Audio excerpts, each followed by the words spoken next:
Welcome to a CATSS Profile. We are featuring Dr. Andrew Oxenham, Scientific Co-Director of CATSS, the Center for Applied and Translational Sensory Science at the University of Minnesota. Dr. Oxenham is a distinguished McKnight University professor in the Department of Psychology and Otolaryngology. He is an expert in human auditory perception and neuroscience.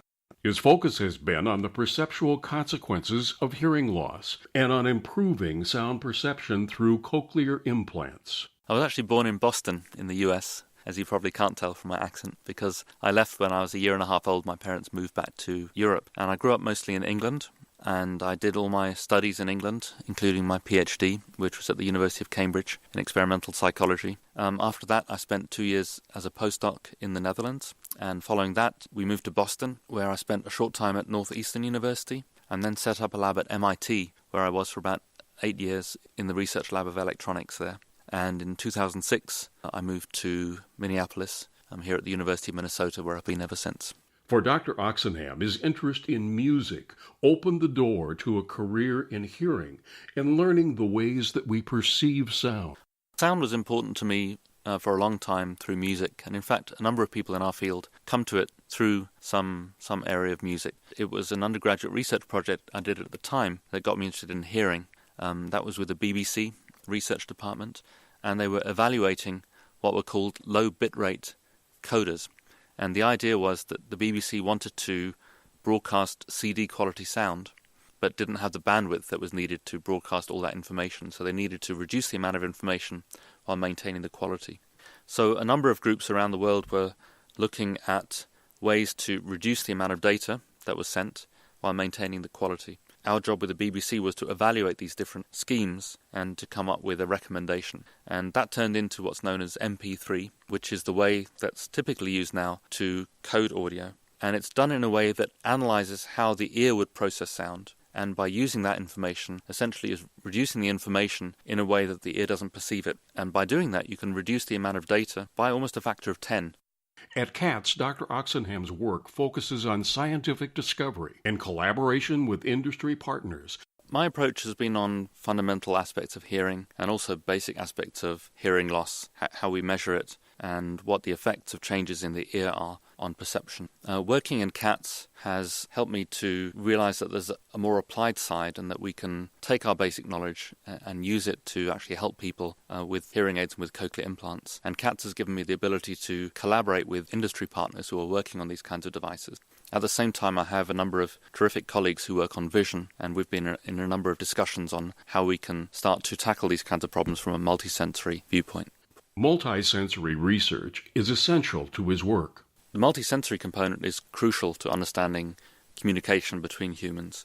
We think about speech as something to do with acoustics and hearing, and that's frankly the way it's been mostly studied. And in the same vein, vision scientists tend to just study vision. What's important to remember is we don't only just hear speech, we also see speech when we look at lips. When we are perceiving speech, our brain combines that information without us even realizing. One testing method at CATSS uses a phenomenon we have all encountered in our daily life. What we often talk about is the so-called cocktail party problem, and that is how is it possible for us to attend to one person speaking when many other people are speaking in the room at the same time. And the acoustic cues that allow us to do that include differences in pitch between one talker and another, differences in location between one talker and another, and differences in the vocal characteristics of each talker. So we all have a slightly different vocal tract. That includes the shape of the mouth and the shape of the throat and the nose and so on.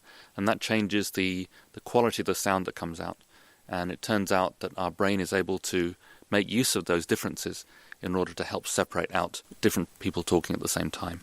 Let's listen to a short audio clip used for this type of testing. In this test, we are simulating the process of how the human ear organizes sound into something we can understand. What you will hear first is the day-to-day noise of a local cafe. Next, you will hear a single talker, our target in this test, speaking to you from one side. Focus on this voice. Then you will hear a second voice enter the scene, causing masking interference of the voice you want to hear. Finally, the person causing the interference will change location. Then you should be able to hear the target talker better. Now let's listen to the clip. The guitar is a string musical instrument. Guitars are used to After a accompany trial singing. that lasted 3 They are days, played in Stephen was groups with found other not guilty of all instruments. charges. Popular At one style point, it guitar looked has a like flat the ordeal top. would break the It's made Gessies' of wood spirits. and has 6 Stephen and strings. Michelle You tune the say they guitar are by now comparing stronger than octave ever. notes. The Gessies The considered seeking fingerboard is held with the restitution, left hand. but they were The advised musician's against right it hand pulls and the have put strings. the ordeal He behind plays them. the bass They will notes never with his forget, right thumb. however, how Other unprepared notes they are were for played its with the nightmare. first It will 3 probably fingers. never happen The to you, guitar but is a if string you ever musical find yourself instrument. in the family... Guitars The test you just heard is called spatial release from masking. It is used to test the performance of devices and implants. Dr. Oxenham explains. Spatial release from masking is what happens when you're trying to listen to one person talk and there's something interfering with that, maybe another person talking. What we found is that, not surprisingly, if the interferer is moved away in space from the person you're supposed to be listening to, it becomes easier to understand the person. The way that works is we're using both our ears. We're using the interactions between the two ears to figure out where in space different sounds are coming from. And we're using the difference in location between the target, what you want to listen to, and the masker, the interferer, to enable us to better understand the target. This type of research is extremely valuable to people who work in the hearing loss industries. We've often started with conversations with people in the industry. Almost all the major hearing aid and cochlear implant manufacturers have very active research departments. Through our own work, we know some of these people because they've been involved in research themselves and published some interesting articles on the area. So we've often sat down to discuss. We've talked about the work we're currently doing. They've talked about questions they're currently interested in. And through that, we converge on questions that they find useful from an applications point of view, and we also find scientifically interesting from our point of view. The location of CATSS at the University of Minnesota provides additional advantages for Dr. Oxenham's work. Well, we're very fortunate here in Minnesota to be in the Twin Cities area to have a number of companies involved in medical devices here within our region. So we have a number of local contacts, but in addition to that, we have a number of contacts with companies around the US and indeed around the globe. This work is important because it monitors the impact of audio on our changing society. Hearing loss is something that comes to most of us as we age, and the US in particular has an aging population, so it's becoming a bigger and bigger problem. And in terms of the social and economic impact, that comes through a number of different aspects. The social aspect comes from the tendency of people with hearing loss to withdraw from crowded social environments, and that in turn leads to more social isolation. And there's increasing research that this social isolation may in turn lead to faster cognitive decline and also unrelated health issues that may come along with increased social isolation. For Dr. Oxenham, using the scientific process to make lives better is very rewarding.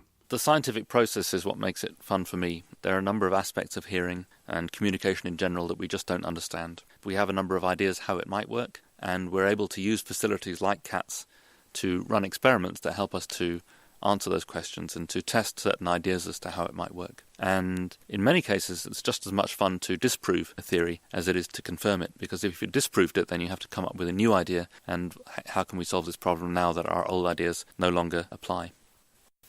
For more information, go to CATSS online, catss.umn.edu.